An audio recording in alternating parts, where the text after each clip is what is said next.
अस्सलाम वालेकुम दोस्तों। सिंधी अदब जी दुनिया में भली कार दोस्तों शामिल कयूं था इंडिया में मुगलिया सल्तनत जे बानी ज़हीरुद्दीन बाबर जी ज़िंदगी जो अहवाल जेको तहरीर कयो आहे जवाहरलाल नेहरू ऐं इन जो तर्जुमो कयो आहे अमीन लिगारी।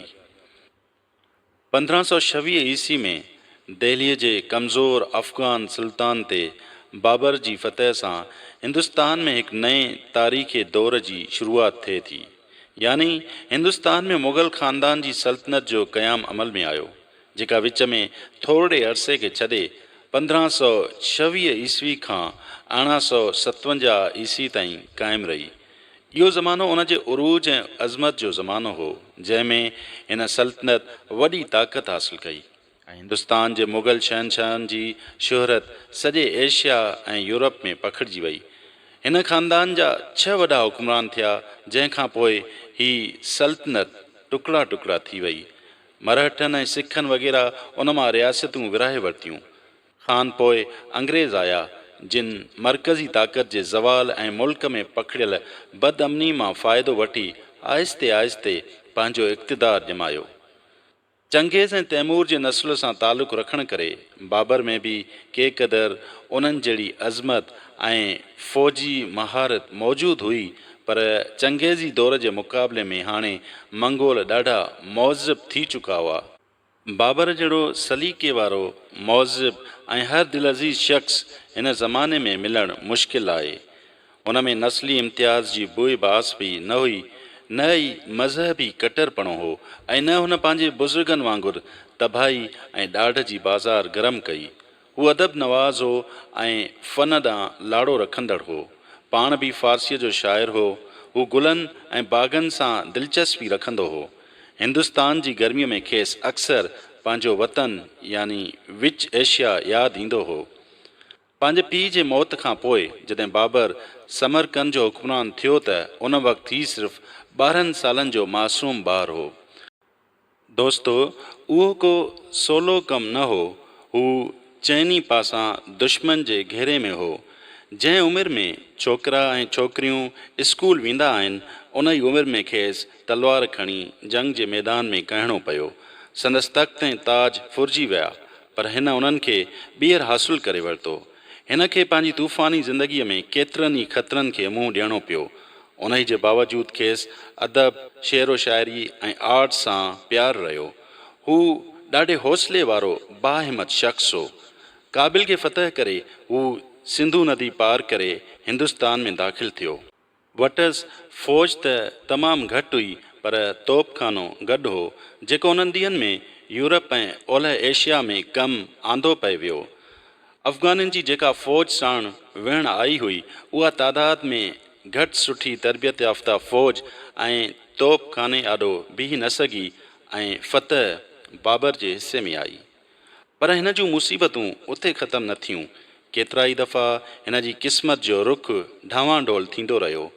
हिकु दफ़े जॾहिं हू सख़्तु ख़तरनि में फाथल हो त संदसि सिपह सालरनि खेसि उत्तर ॾांहुं वापसि भॼी हलण जी सलाह ॾिनी, पर हू अॾोल इंसानु हो। हिन उन्हनि खे चयो त पोइते हटण खां मरी वञणु बहितरु आहे। हू शराब जो ॾाढो शौक़ीन हो, पर ज़िंदगीअ जी हिन मुसीबत में हिन शराब छॾण जो वचन करे वरितो। हिन सभु जाम मीना टोड़े छॾिया। ख़ुशकिस्मती सां हू फ़तेहमंद थियो। हिन शराब छॾण जो वचन सॼी ज़िंदगी निभायो। हिंदुस्तान में आए अञा खेसि 4 साल बि न गुज़रिया त हू फ़ौत थी वियो। उहे 4 ई साल लड़ाई झगड़नि में गुज़रिया ऐं खेसि ज़रो बि आराम नसीब न थियो। हू हिंदुस्तान लाइ हिकु अजनबी रहियो ऐं हितां बाबति कुझु बि ॼाणे न सघियो। आगरे में हिन हिकु अज़ीम शान गादी जे हंध जो बुनियादु विधो ऐं उन लाइ कुस्तन दुनिया मां हिकु मशहूरु शाही मेमार खे सॾायो। बाबर पंहिंजी जीवर कहाणी लिखी। हिन दिलचस्प किताब में बाबर जी शख़्सियत जी अंदरीं झलक मिले थी। हिन हिंदुस्तान, हितां जे जानवरनि, गुलनि, वणनि ऐं मेवनि जो ज़िक्र कयो आहे। एतिरे ताईं जो ॾेदरनि खे बि कोन छॾियो अथसि। हू पंहिंजे वतन जी शायुनि, अंगूरनि ऐं मेवनि लाइ सिकंदो रहियो। हिंदुस्तान वारनि बाबति हू हद दर्जे जी मायूसी जो इज़हार करे थो। संदसि चवाणी, माण्हुनि में का चङी ॻाल्हि कान्हे। शायदि 4 साल लाॻीतो वेहड़ में फाथू रहण करे हू हिंदुस्ताननि खे सम्झी बि न सघियो। मुहज़िब ऐं मुतमद्दिन तबिको हिन अजनबी फातह खां ई परे रहियो हूंदो। शायदि हिकु नओं आयल ॿिए मुल्क जे माण्हुनि जी ज़िंदगी ऐं संदन तमदुन में सवलाई सां जुड़ी नथो सघे। बहरहाल खेसि न त अफ़गाननि में जेके कुझु ॾींहं पहिरियां हिंदुस्तान ते हुकूमत करे रहिया हुआ ऐं न हिंदुस्ताननि जे रवासियुनि में का क़ाबिले तारीफ़ ॻाल्हि ॾिसण में आई। संदसि मुशाहिदो ॾाढो गहरो हो ऐं हिकु गैर मुल्कीअ जे तहसुब वारी नज़र खां हटी करे हिन जे तस्करनि मां एतिरी ॻाल्हि त बहरहाल ज़ाहिर थिए वञे थी त उन वक़्तु उत्तर हिंदुस्तान जी हालति ॾाढी ख़राबु हुई।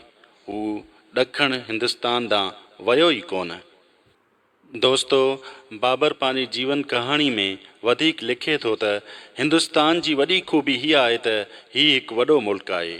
हिते चांदी ऐं सोन जी भरमार आहे।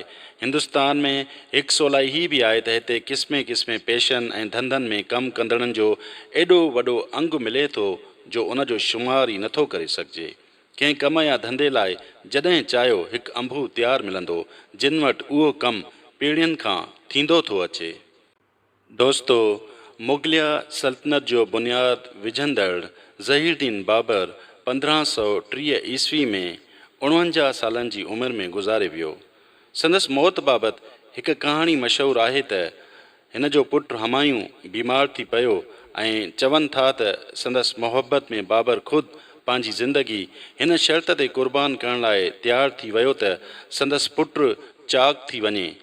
चवनि था त हमायूं चाक थियो ऐं कुझु ॾींहंनि खां पोइ बाबर गुज़ारे वियो। बाबर जे लाश खे माण्हू क़ाबिल खणी विया ऐं उते खेसि उन बाग़ में दफ़न कयो वियो जेको खेसि ॾाढो वणंदो हो। जिन गुलनि लाइ हू तड़पंदो हो आख़िरकार उन्हनि जी हंज में वञी सुतो।